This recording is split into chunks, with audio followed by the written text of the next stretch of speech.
The math is certainly against the Panthers as they find themselves last place in the Eastern Conference. And is a Mulligan year actually worth it?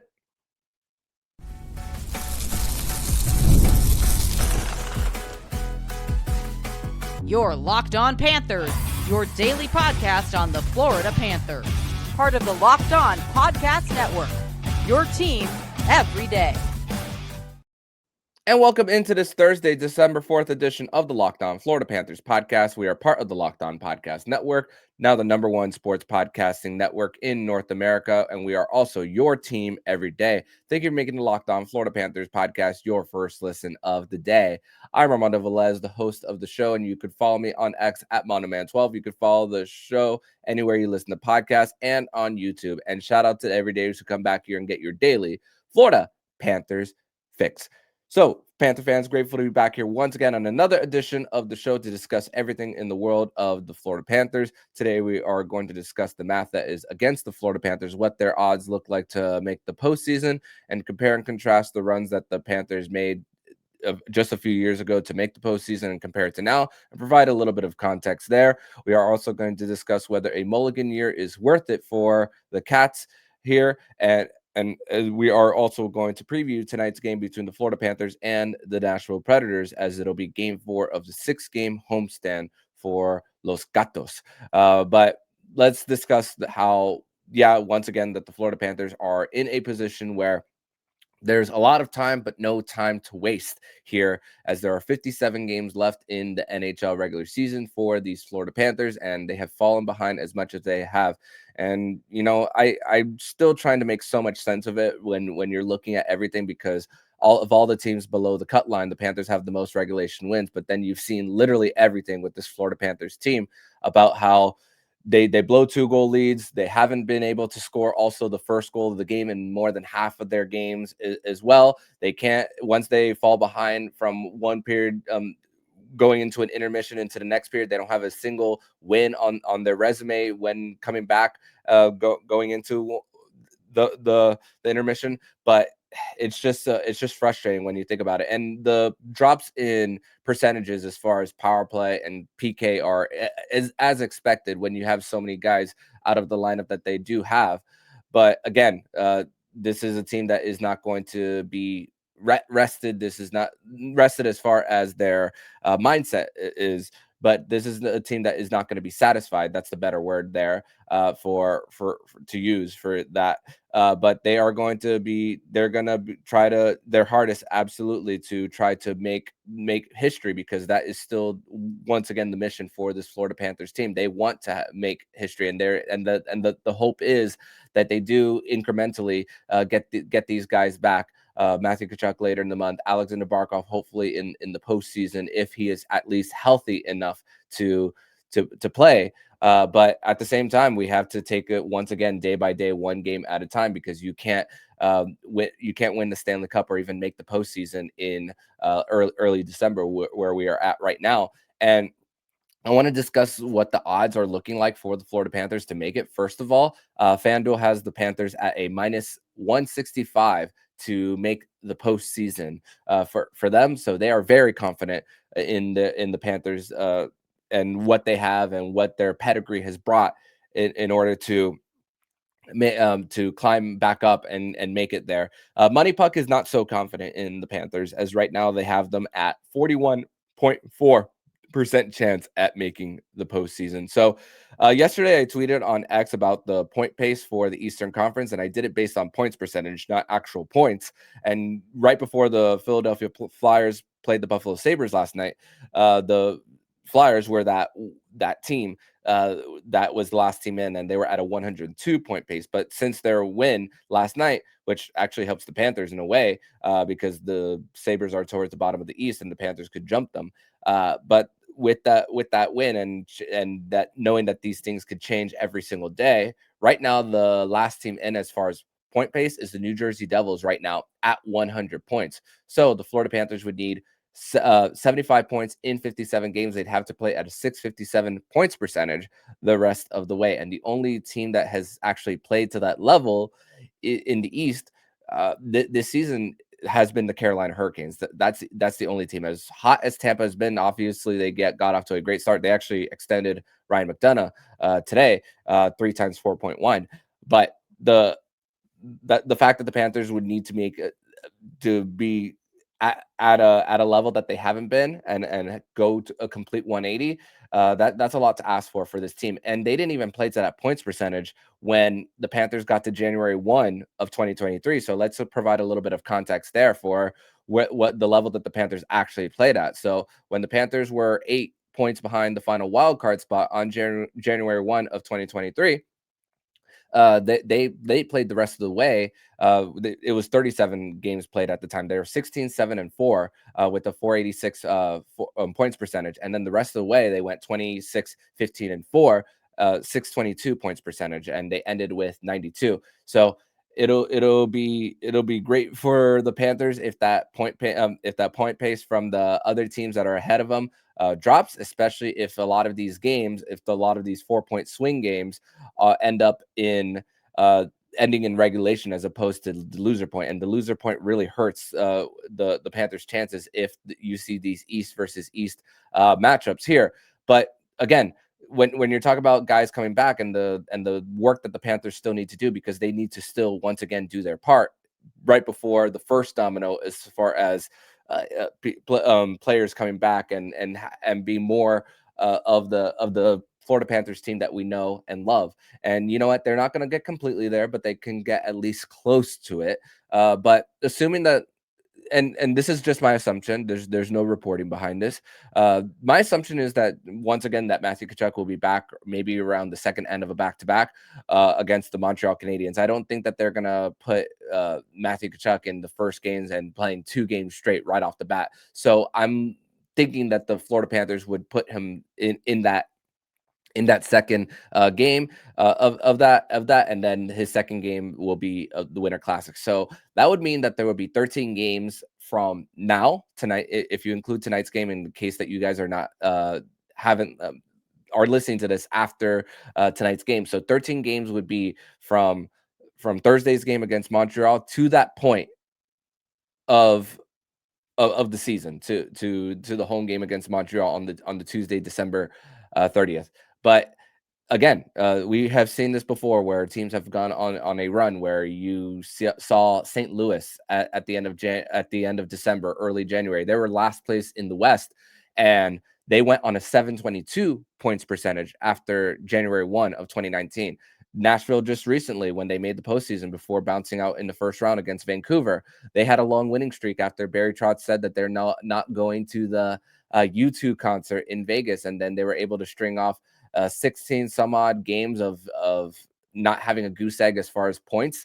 At least if they weren't getting 2 points, they were at least forcing overtime and losing there. So that adds up over a period of time for one team. But when you're talking about the Florida Panthers run from 2023 and stringing a good amount of wins, you are at the time for the Panthers, there was only 2 major injuries on the roster at around the December, January mark. Remember, we are actually this happened on December 3rd of 2022. Patrick Hornquist in Seattle never played a single hockey game again after suffering his second concussion of that season. And that obviously helped with reactivating Anthony Duclair off of LTIR. The Florida Panthers did not make any trades. They didn't buy, they didn't sell. They said they believe in the group, which I'll get more into that in segment number 2. But that was the context of the Panthers. They still had a Barkov, they still had a Matthew Tkachuk as they were getting acclimated into the new system. Sergei Bobrovsky didn't get hurt until late March in Montreal, when it looked like he stretched a groin, and then the very next night in Toronto, it was that Paul Maurice tirade on the bench during a video review that eventually had the goal waved off for offside there. So and the thing is, for the Florida Panthers, you're asking a player who's currently in the AHL, not currently, but has played in the AHL the last 2 years, in Jack Studnicka, to be your 4th line center. So it's also a matter of, once again, guys playing up a position and also AHL guys playing on a 4th line. So everybody is getting a tougher assignment, and their time on ice is going up to a point where they aren't able to produce like what we're used to. So, and this is we've expected some regression from some players when you're asking them to do a little much, but you're looking at the Sam Bennett and the regression there. You just know, we just know for certain that he's not your top line center that is going to carry you to a Stanley Cup. He's more for that second line role, and a guy who, and obviously he's meant for the playoffs, Sam Bennett. But as far as the top line for an extended period of time, we see early on that it's just not that for Sam Bennett. Carver Hagee, hopefully he gets to return on Thursday night against the Nashville Predators after the birth of his child. We also have seen the product of not having a top line center there. And then Jack Devine. It's an incomplete evaluation for Jack Devine right now because he's mostly a puck dominant forward, and he's asking to play in a role of a checking line. So again, when Jack Devine was called up, we thought of it as, okay, temporary role. Jackson Nickel was hurt at the time, so he couldn't get called up. And I was checking actually AHL transactions to see if there was going to be a demotion of Jack Devine back to Charlotte, but we haven't seen that as of yet. But you're asking guys to do a little bit more than what their game actually brings to the table. So that's another thing of just how difficult this truly is for the Panthers here, and the fact that they have to be at this points percentage at a 657 the rest of the way. That's a lot, and that has a little bit of doubt in me. Like I'm not going to sugarcoat that here as far as like the chances of the Panthers actually making it to the postseason. But that is going to lead us to segment number 2, where we are going to ask: is a Mulligan year actually worth it for the Florida Panthers coming into this game against the Nashville Predators, and with the rest of the season still in question? We'll discuss that next here on the Locked On Florida Panthers podcast. Today's episode is brought to you by FanDuel. And NFL Sundays move fast. One big play and suddenly everything feels different. That's what makes live betting with FanDuel so exciting. You're not just watching the game, you're reacting to it in real time. With FanDuel, you can place bets on as the action unfolds. Every drive, every momentum swing, every highlight. Live betting is best when the game starts to shift. The receiver gets hot, a defense tightens up, or the momentum flips after a turnover. FanDuel lets you jump into the moment. Live spreads and money lines adjust instantly. Player props update as guys heat up. You can bet next touchdown scores, drive results, totals, and more. It keeps you locked into every snap, every drive, every possibility. So if you want to be right in the middle of the action, visit FanDuel.com and place your live NFL bets all season long. The FanDuel, the game moves fast, and so can you.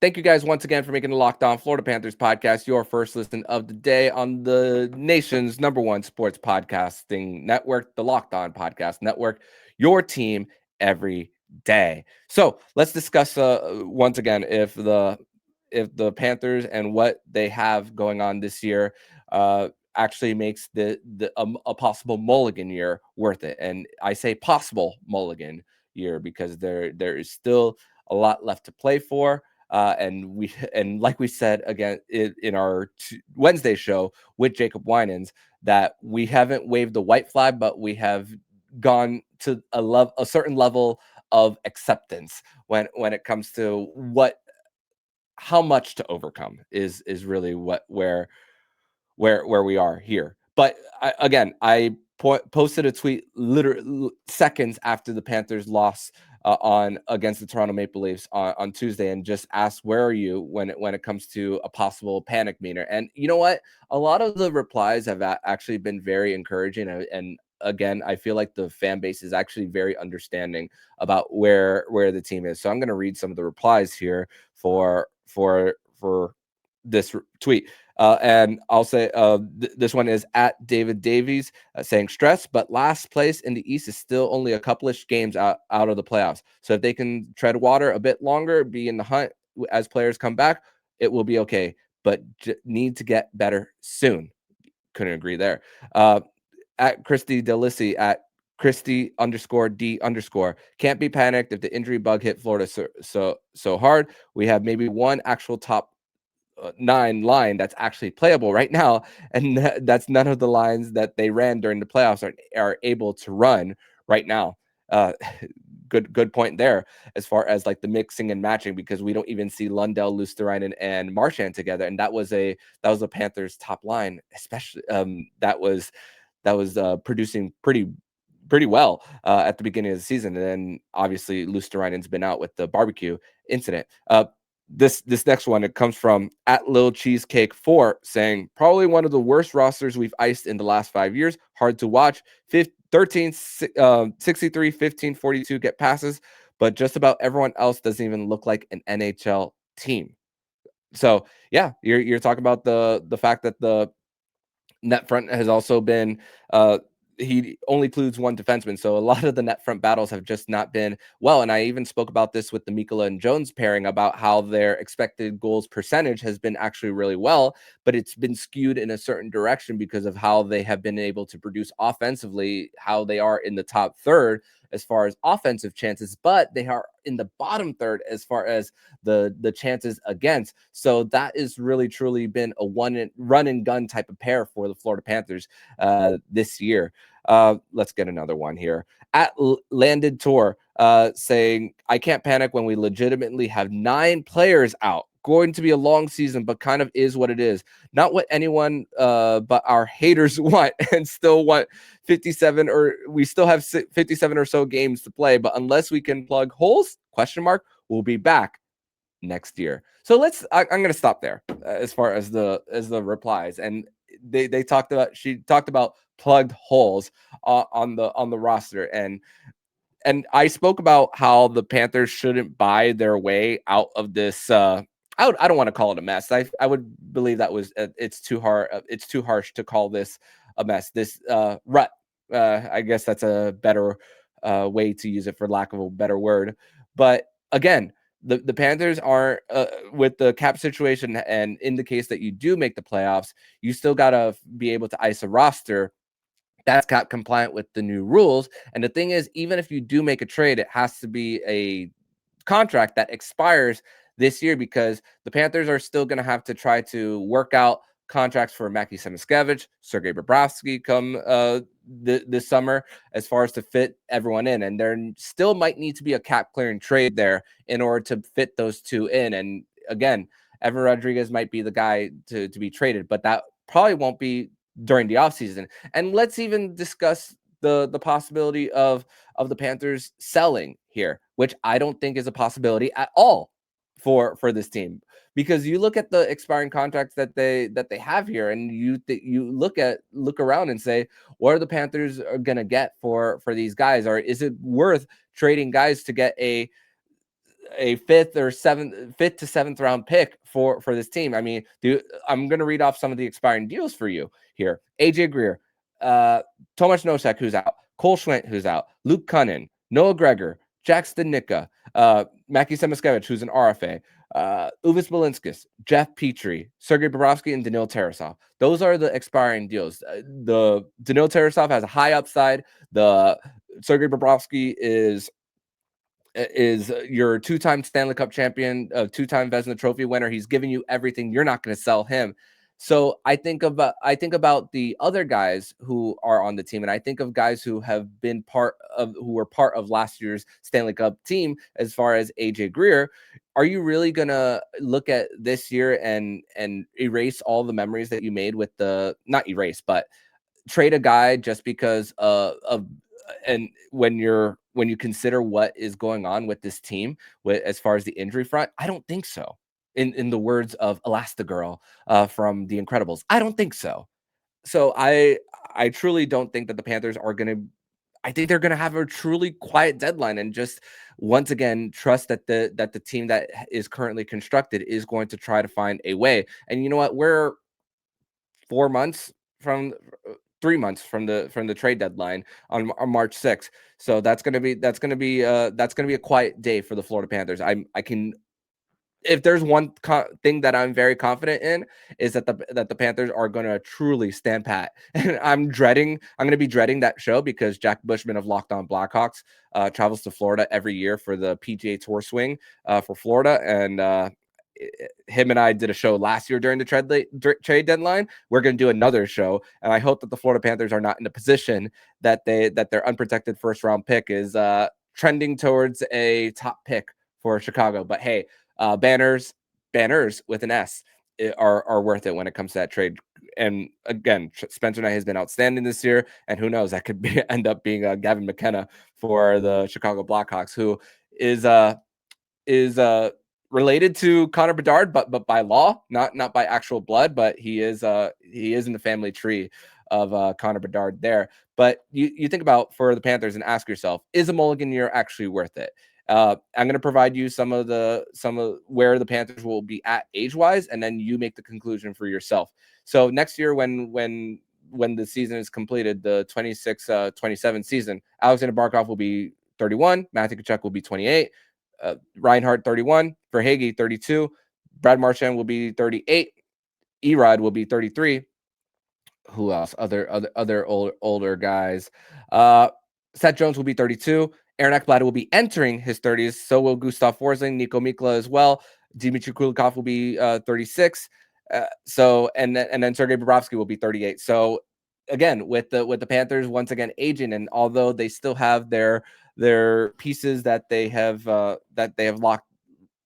locked into for at least a majority of them until 2030, is a Mulligan year actually worth it? I mean, when you consider 2 months off for rest reasons, for not having more mileage on you, that is one thing to consider there, that it could be sometimes a slight step back for a big comeback. I mean, we're seeing what the Tampa Bay Lightning are doing right now, being in the top of the Atlantic Division after 2 first-round exits, and they look very refreshed. And the fact that it's happening with multiple blue liners out, Eric Chernak, Victor Hedman, for example, and then you think about guys who are stepping up big. Darren Radish is one guy who's stepping up. JJ Moser. The Panthers are not necessarily having that. Their blue line, it's the same as last year, but at the same time, you look at the bottom pair for the Panthers. Dmitry Kulikov is surely missed.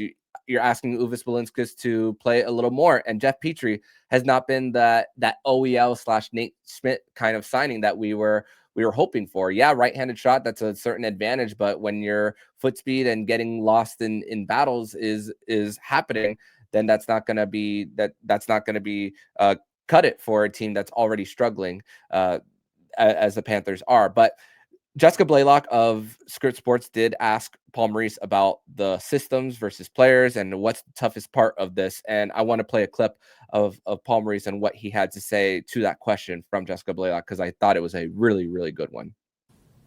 Oh, that's a good one. Between those two things. So if I was to explain to you the style of game that we would have played that you're used to seeing, I'm not sure we can play that style of hockey right now. But we can certainly strive to be consistent in a game that we can play. I know we're not going to spend as much time in the offensive zone as we would have with the other group. But we can spend more than we're doing right now, right? So a little bit more consistency in that department. And you also have to watch. You'd have to trust me and would say we're never casual here. So I'm a little bit lighter with my tone in the last week or so with you guys. And I'm a little more measured in what I say to the media after, because you got to be careful how hard you squeeze a team that's got a bunch of guys out and a bunch of new guys trying their butts off, right? I mean, so you're just careful with it. But we deal with our issues, the things that we don't like in our game. We sit in this room and we go through it pretty tight. At the same time, you got to come back to work the next day, and we got to win that game tomorrow night. So we've got to have that hope and excitement and enthusiasm that we need more from this group than we would have from the group last year, right? We need that energy. We have to find a way to get more of it. The schedule's a bit of a challenge, but that's the challenge. So you can find it you always find yourself in adversity. And I love that response, especially when he said that you got to be careful with how much you squeeze with a bunch of guys out and asking them to do so much. for this team. And you know what? Once again, credit to Jessica Blaylock of Script Sports for asking Maurice that question. And it's also a sign of, once again, emotional intelligence that Paul Maurice has and how he relates to players, and it makes players want to play for him, knowing that the circumstances there and want to come to the rink every day to play for each other and for a coach. So want to give credit there as far as knowing how to get the temperature of the room there. But we're going to transition over to segment number 3. We're going to preview tonight's game between the Florida Panthers and the Nashville Predators. We're going to do that next here on the Locked On Florida Panthers podcast. Today's episode is brought to you by Drip Drop. When I'm hydrated, everything just works better. My focus, energy, mood, even my skin. That's why I've been using Drip Drop. It's doctor-developed hydration that keeps me running at full power no matter what my day looks like. Drip Drop isn't your average sports drink. It delivers 3 times the electrolytes and half the sugar of leading brands using a science-backed formula trusted by medical professionals, firefighters, and over 90% of top college and pro teams. Hydration has become a non-negotiable for me. Drip Drop helps me feel sharper, calmer, and honestly, just better overall. Right now, Drip Drop is offering podcast listeners 20% off of your first order. Go to dripdrop.com and use promo code LOCKEDONNHL. That's dripdrop.com, promo code LOCKEDONNHL for 20% off. Stock up now before the heat hits hard, and keep your body and mind performing at their best with Drip Drop.